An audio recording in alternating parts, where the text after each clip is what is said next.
كان هو مابكاه إسرائيل بدها وحود ما بدك هو دنكاه جيبوتي تمعنى وحويان بدهان آد بوكومية أنت كلام لا يبي وحويان إسرائيلية بدك تسوي ري هدنا أفرت دعال بوحكي حاجة ودم عربي هذا ولي بإسلام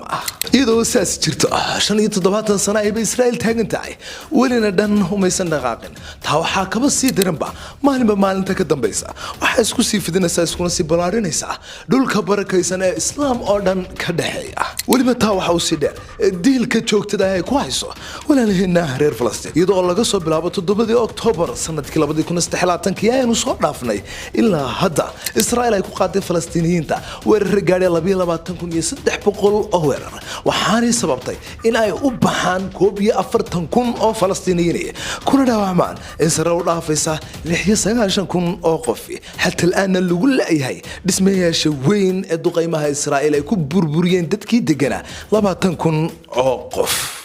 أنا كريمنا فلسطين دجال باك الصعداء وحررن كرينا حسوق باك الصعداء يدو حرك الدنيا دلوكسو يعني maxaa ku kalifay weeyaan su'aashin maanta isweydiinayna in Israel sidan oo dhan ugu dhiiranaato falalka arxan darrada ah ee u geysanaysa walaalahina reer Falastiin ee isugu jira xasuuqaha iyo dambiyada dagaal ee dunidana indhaha ka qabsateen haddii ay sameyn lahaayeen ciidan yuhuud ahayn su'aasha kale isweydiintarina waxa weeyaan wadamada Carbeed waa 22 dal oo intooduba hareeraha kaga yaalaan Falastiin haddii taag la'aan hayso wadamada Islaamka oo Falastiin halka ku taala waa dhul Islaameed oo barakaysan waxa ay sar u dhaafeen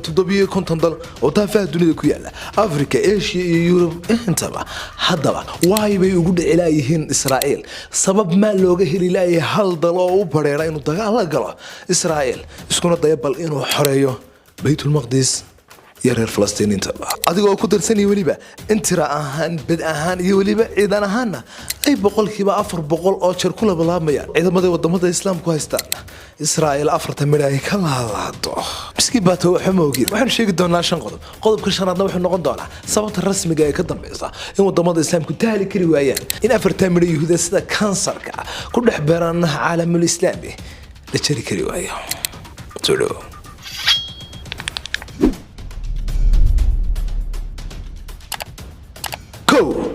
إسرائيل waxay heshiiseen badal la gashay dhamaan wadamada la jaarka ah oo ay kamid tahay Masar sanadii 1979kii 26 Maarch Masar iyo Israa'iil waxay wada galeen heshiiskii nabadeed ee Camp David Masar uma ahay Urdun Israa'iil wala gashay heshiis nabadeed sanadii 1994kii 26 Oktoobar heshiiskii loo yaqaanay Wadi Arab ah iska badaba wadamada jaarka Falastiiniyiinta laftigooda Israa'iil waxa la gashay heshiis nabadeed Falastiiniyiintu isku jiraan Falastiinta ka talisaa hadaanta galbeed iyo xarakada Fatah sanadii 1996 heshiiskii Yaasir Arafat oo Israa'iil la galay kulana galay magaalada Oslo ee dalka Norway heshiisyadaas Israa'iil la gashay wadamada ku hareeraysan iyo Falastiiniyiinta daanta galbeed waxa ay dhamaantood dhigayaan inay u aqoonsadaan Israa'iil horta inay tahay dawlad madax bannaan xeerar ku sheega caalamiga ay jibinayaan haddii hal rasaas ay ridaan dhanka Israa'iil sababta labaad ee wadamada Islaamka iyo wadamada Carbeed ugu dhici laayeen Israa'iil waxa weeyaan in iyaga laftigooda kuwa kamid ah ay ku jiraan dagaal sokeeya sida wadamada Soomaaliya Suuriya Liibiya Yemen iyo Suudaan oo dhexdooda qalalasa baahsan ka socdo wadamada Ciraaq iyo Lubnaan ay dhaqaalahan aad u xiriyeen sanadihii u dambeeyay qodobka saddexaad wuxuu noqonayaa wadamada Carbeed kuwa badan oo kamid ah taag iyo tamartoona ma hayaan wadamadaas waxa kamid ah tanaynu joogno Djibouti iyo Mauritania waxa cuslaysay Ethiopia waa qaada madargaan sanadii hubna waxa haystaan AK47 iyo baaskola dayreetay ku darso yuhuudna inta masitaaniyaga isku sita maalmo dhafoorka iskaga baasta waaye qodobka afraad ee kan wadamada Islaamka Israa'iil dagaal la gali waayeen waxa weeyaan kuwa kamid ah ayaaba waxay la saxdeen Israa'iil heshiis saaxiibtinimo oo afka Carbeedna lagu lahaa tadbiic sida wadamada Imaaraadka Bahrain Suudaan iyo sidoo kale Morocco oo midba danka duwanta kale ay heshiis nabadeed oo saaxiibtinimo ula gashay إسرائيل تي لينيسي ولا لا يضون ده إسكا قبتي قد يد الإسلام ودن مدرسة الدنت هذا جارك أهرات قدم كشنات أهنا سبب الرسمي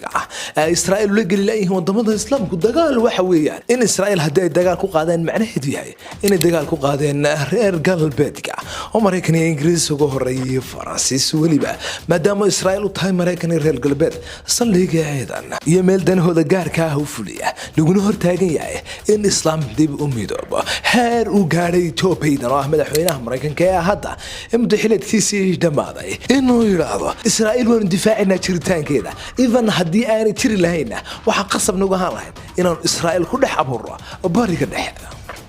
qodobka kaas markaan arkayna waxaan soo xasuustay xadiiskii nabiga calayhi salaatu wasalaam uu ku lahaa waqti baa iman doona akhir zamaanka ummadaha adduunka oo dhan ay isugu kiin habar wacan doonaan isuguna kiin yeeran doonaan sida xeerada cuntada ku jirto la isugu yeeray ee la yiraahdo war hebel oo kaali bariiska cun heblaayay kaali pastada cun saxaabi baa nabiga calayhi salaatu wasalaam weydiiyay nabi Allah waqtiga islaamku muu tiro yar yahay